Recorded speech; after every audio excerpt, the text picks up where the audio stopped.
Mainly because as godly men, we don't really know what that means a lot of times. And ladies, I just want to give you a little insight into fathering and men. It's not that they don't want to in their heads, it's they never had it modeled. Let me give you an example. If I told you to do exactly what I do with my hands right now, if I told you do this, right? Do this with your hands right now. Do it. Go ahead. Boom, right? Okay. And I'm going to say, I want you to do exactly what I do with my hands. Now, come on. You could do it, right? Like, I know you want to do it, right? I know you want to do it. The problem is you haven't had it what? Modeled. There you go. So I pray that every man in this room not only desires to grow closer to Jesus, because I already know that about you because you're here, but also that you desire to model it for other men, because we need it as men, as fathers. We need more and more godly models. So excited to have you guys here today. I love 1 John. You're going to turn there as well this morning. And before we get into, we'll be in chapter 2, but before we get there, I want to kind of set the tone. We're in a section where John had talked to the dear children, his beloved children, his spiritual children, the church. And he says, I write this to you in 1 John 2:1. I write this to you so that you will not sin. But if anybody does sin, we have an advocate with the Father, Jesus Christ, the righteous one. And I want to sort of modernize it a little bit here because I think it loses a little in translation. The idea is, listen, I love you guys. And I want you to realize, yeah, I don't want you to sin, but I know you're gonna. But when you sin, you have an advocate. Don't wallow in your sin. Don't let it linger. Confess it. Let the Lord his forgiveness wash over you. Because you have an advocate with your Father, and it's Jesus Christ. He's the one that makes us right. And so often we're in the habit of, if we make mistakes or we sin, that we just kind of wallow in it for way too long before we just confess it and move through it. We really do. And so what I encourage you is, that's what John's love was like. He knew that that you're going to make mistakes, but when you do that, go quickly to the advocate. Release that conscience. Release the guilt trip you put upon yourself. Confess it and move through it and desire to change and do things differently, yes, but don't let it linger. How much of mental health is an issue of lingering sin? Stuff we've allowed to affect us for our lifetimes. I've talked recently to a lady about this where it's something that happened in her family that she just can't let go of.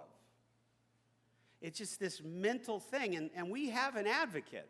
So John, he goes, man, this is great. We don't have to wallow in it. We don't have to allow our minds to be corrupted by it. We don't have to become bitter. We don't have to become depressed. We can go through this, but we need the tools, and we need to do it correctly. We need the advocate, and that's Jesus Christ. So today I want to talk about, because of love, we live in the light of his truth. Because of love, we as a church live in the light of the truth of Jesus Christ and how he lives. We live confessionally. We live loving one another. We live in a light that shines. Today we're going to deal specifically with 1 John 2, 15 through 17. So go ahead and take a look at that as I read it. He says to the church and to his dearly loved ones, do not love the world or anything in the world. If anyone loves the world, love for the Father is not in them. Everything in the world, the lust of the flesh, the lust of the eyes, the pride of life, it comes not from the Father, but from the world. The world and its desires pass away, but whoever does the will of God lives forever. First of all, I love this section, because anybody that truly loves their children will tell them what to avoid and be careful about. And then they will tell them what to do as well. And in this, he makes this incredible point that don't give your heart to the world or anything in it. Put your heart into loving God.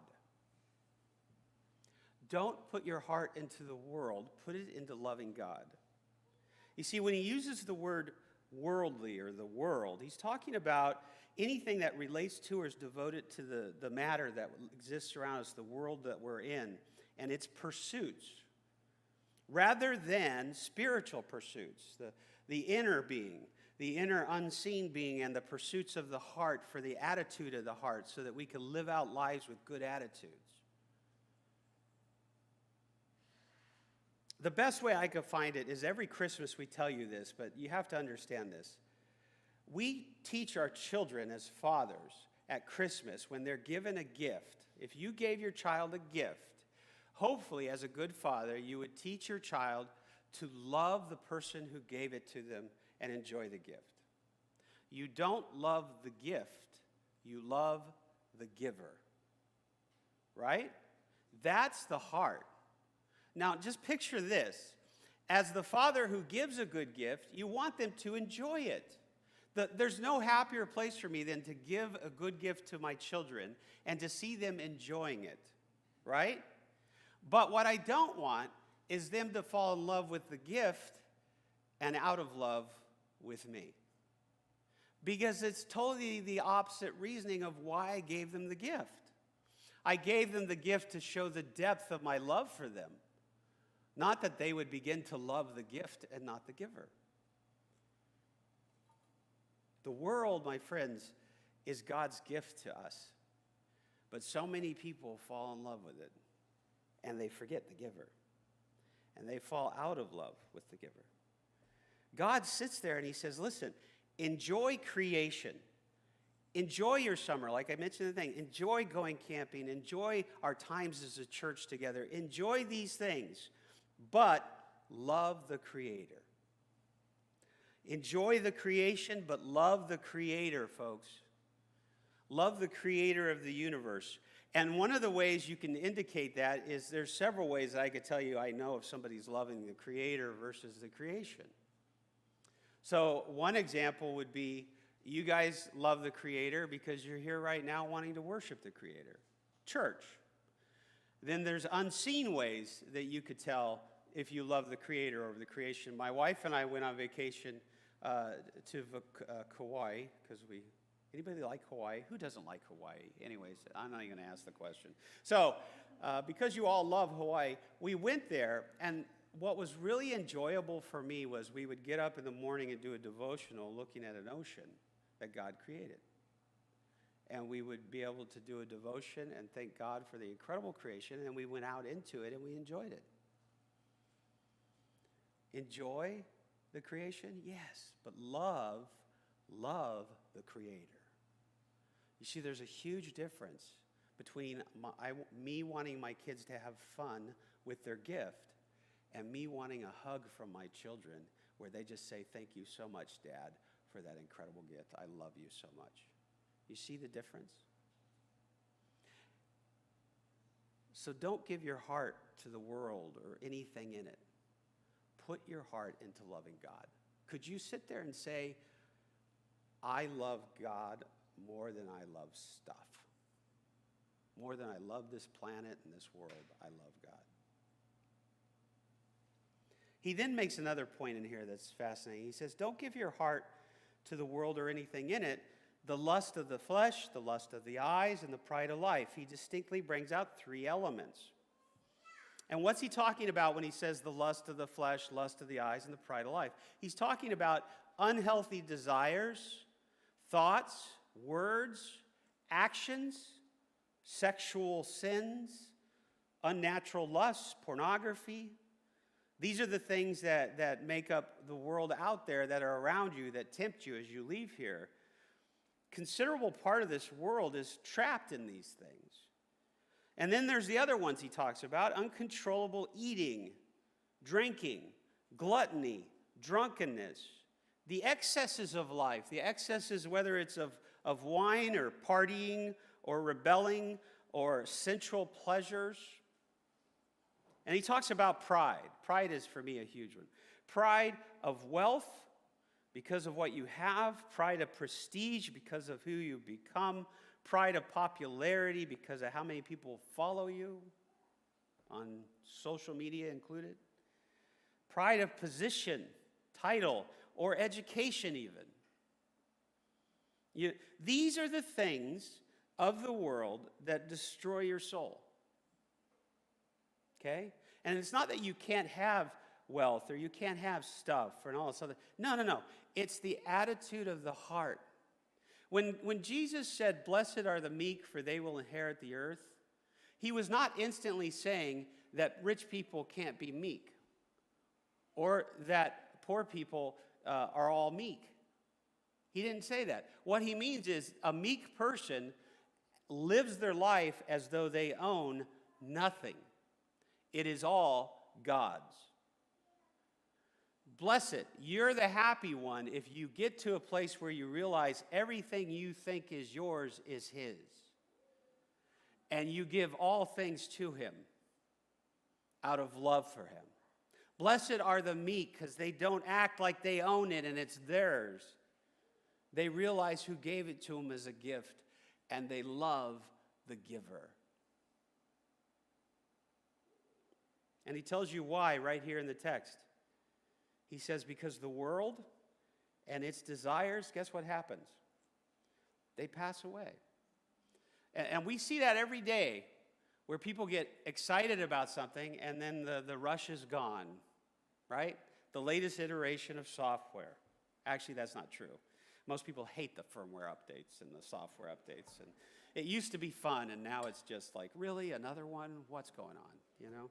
But let's say the updates to your phone when there's some cool new thing. You know, you can flip it and there's a big screen now, or you can, take cool pictures with it. And there's always the next thing in the world, isn't there?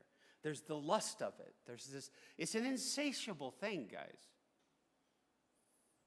The world itself is a beautiful place, but I want you to hear this.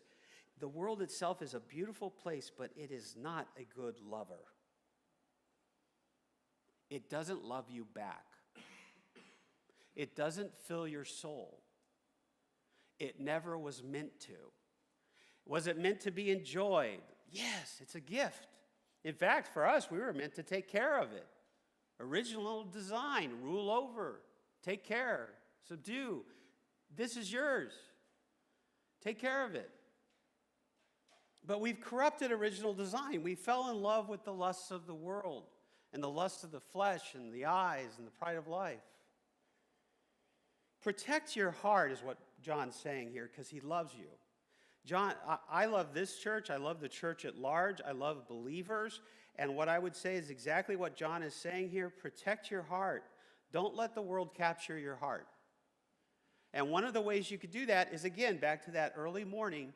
I can't tell as a father or a husband or just a man or a woman whether you do a devotion of anything in the morning where you give your heart to God.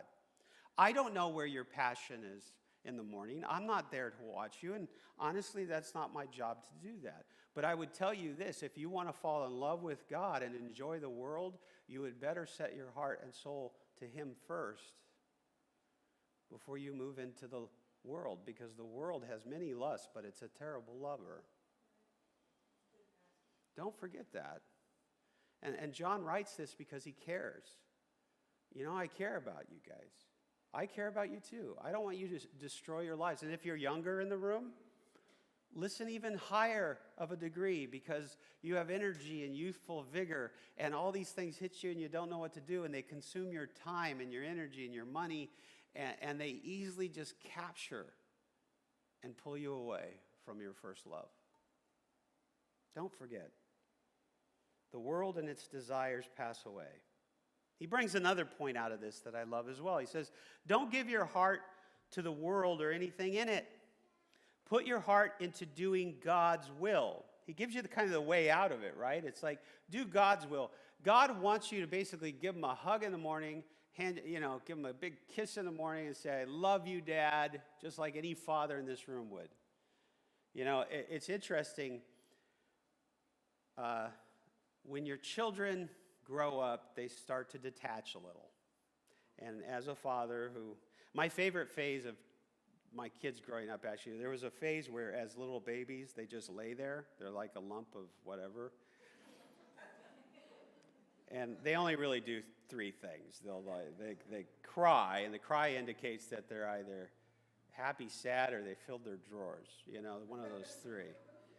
They're really easy to read when they're young. But I love the phase when you could just hold your child and they didn't wiggle out of your hands and they didn't run off and they didn't drive a car, that kind of thing. Anyway,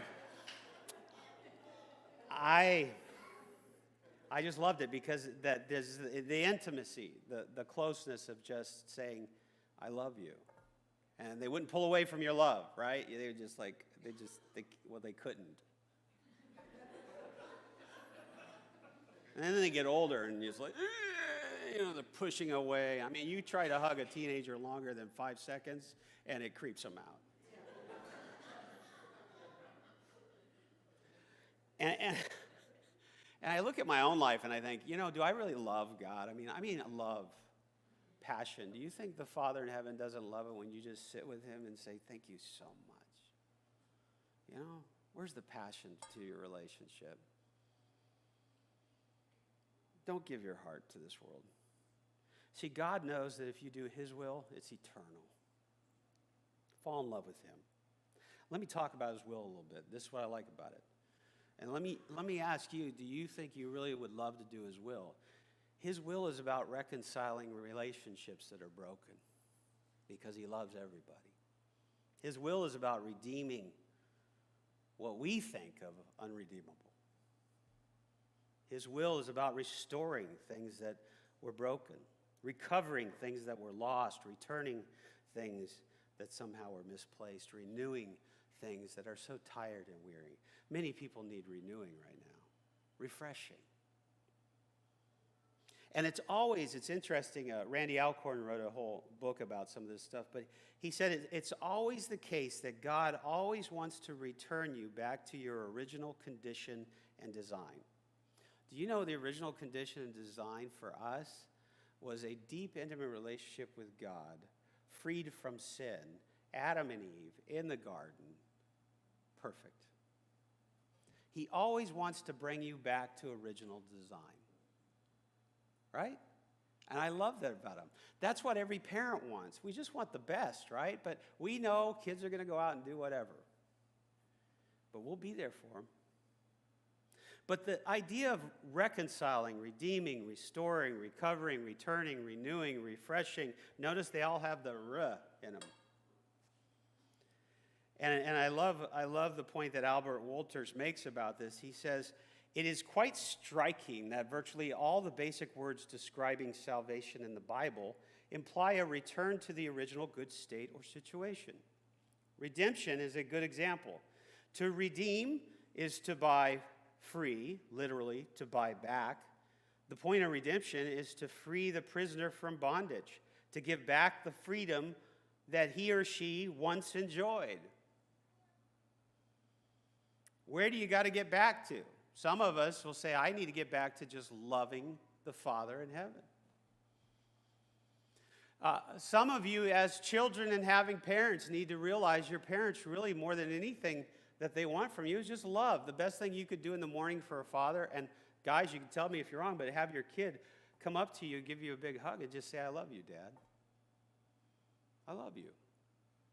And if you have wayward kids, I know it. It's terrible, right? I mean, you can understand God better even in some ways, because how many people refuse to even know God? How many wayward children does God have?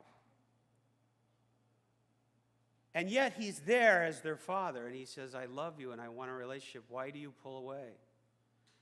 And he goes out of his way, and if you're orphaned, he becomes the father to the fatherless. Think of God, your Father, and just the incredible heart he must have for the lost. He cares. He has this huge heart. And then I feel for so many women because what they had of a dad or a father was miserable or terrible. It wasn't a good example of a godly father. And so, ladies, here's what I would say to you. When you're looking for a spouse or you're just looking for an example of a man, look to someone who models Jesus, who wants to be like his Father in heaven. Look for someone who cares about God. You can tell if people care about spiritual things or if they care about the world. All you have to do is be with them a few days and see what they talk about. You want a great indicator? If you never talk about spiritual things, you never talk about God, there's no sign of that in your life, then you should do a little soul reflection and ask the question, is there any sign of it in your heart? And then you sit there and you go, wow, yeah. Because what happens in the world, and it's common to all of us, is there's so many cool things out there that we want to talk about. The latest movie, the latest phone, the latest and greatest of so many things in this world. And our Father in heaven isn't opposed to these things. It's not like he's saying you can't do this. That's the way we look at it. He's just saying don't fall in love with it. And it's not a hard measuring stick.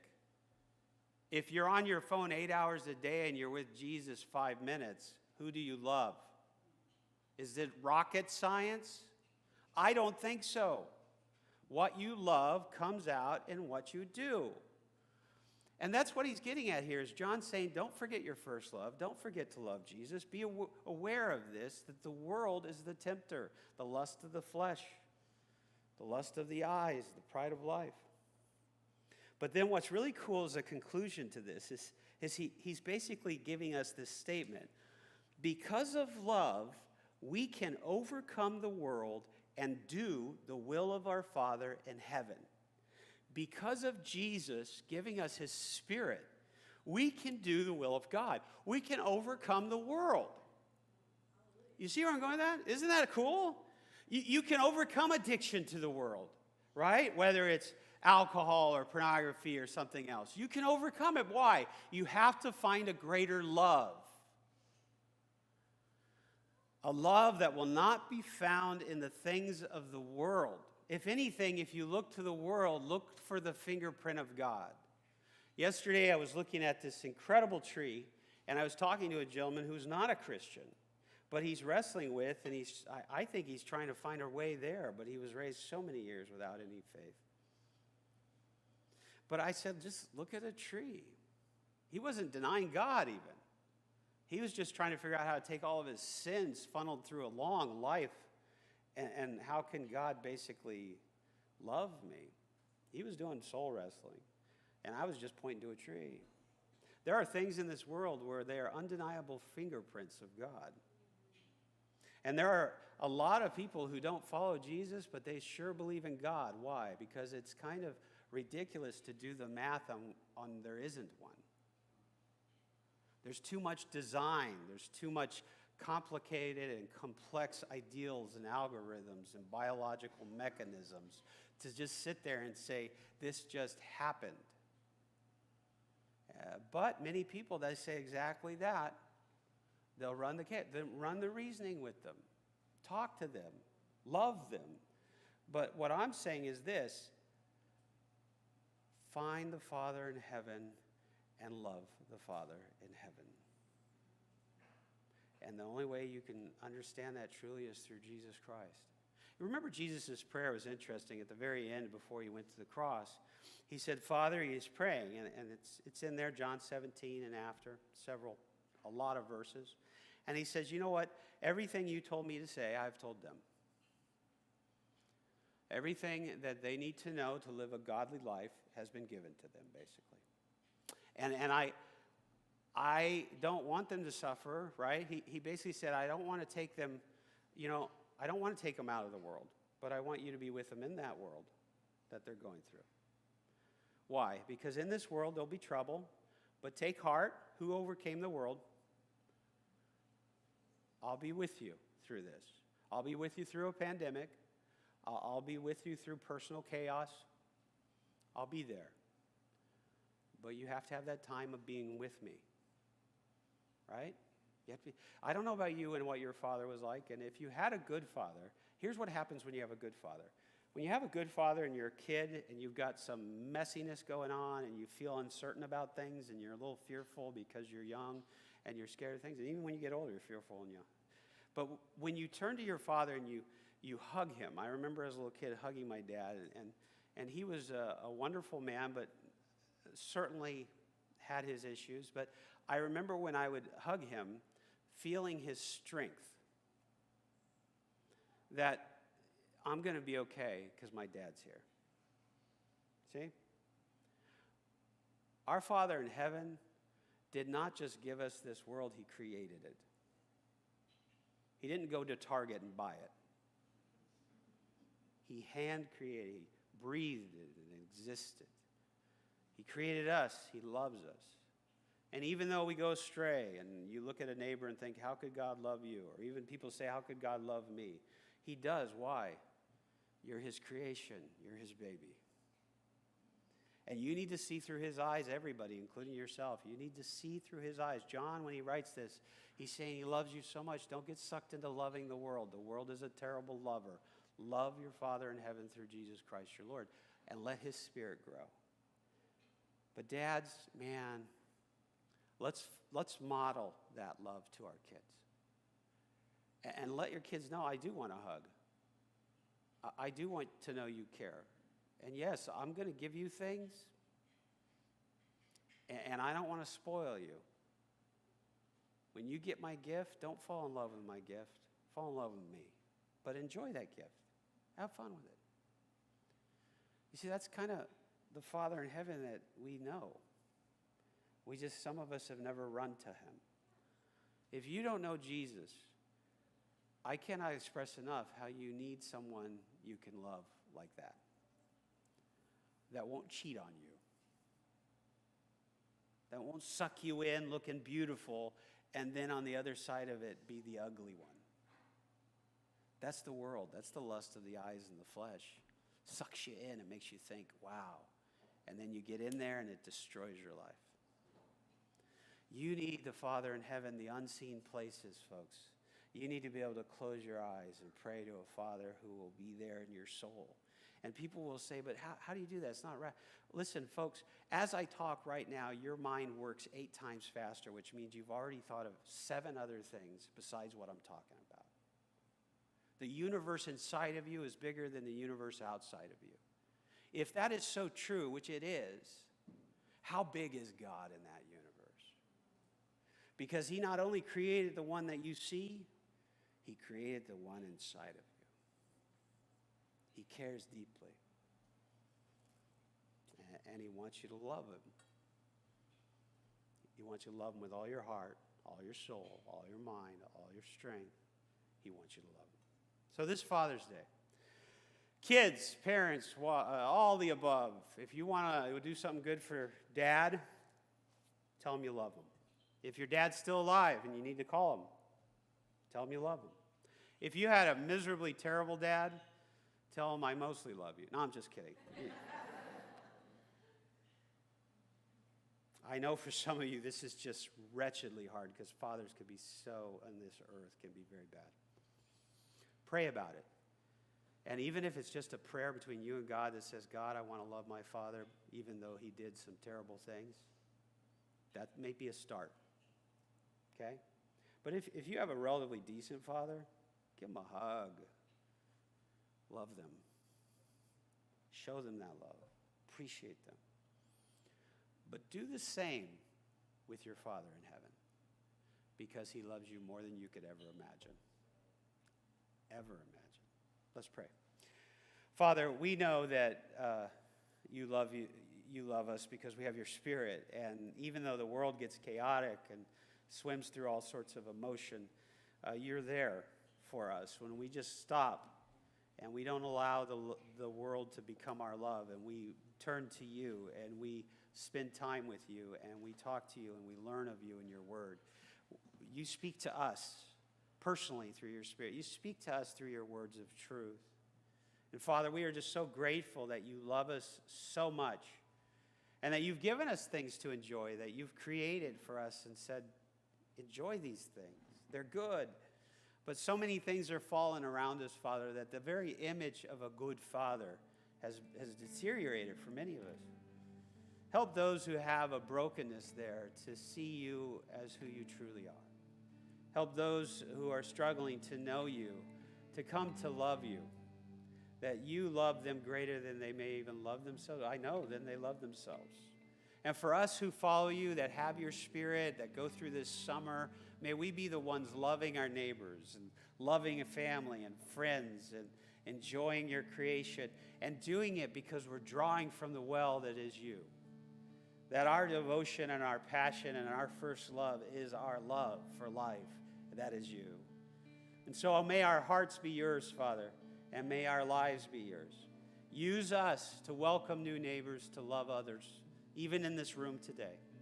And may you be glorified everywhere this message goes, online, outside, here indoors, down the street, and through the businesses. God, bless these people with your joy, your Spirit, your grace, and your salvation. In your name, amen.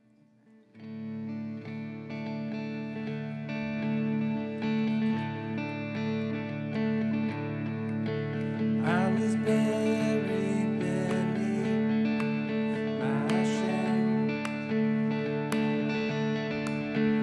Who could carry that kind of weight? It was my doom till I met you. I was breathing but not alive. All my failures I tried to hide. It was my doom till I met you. You called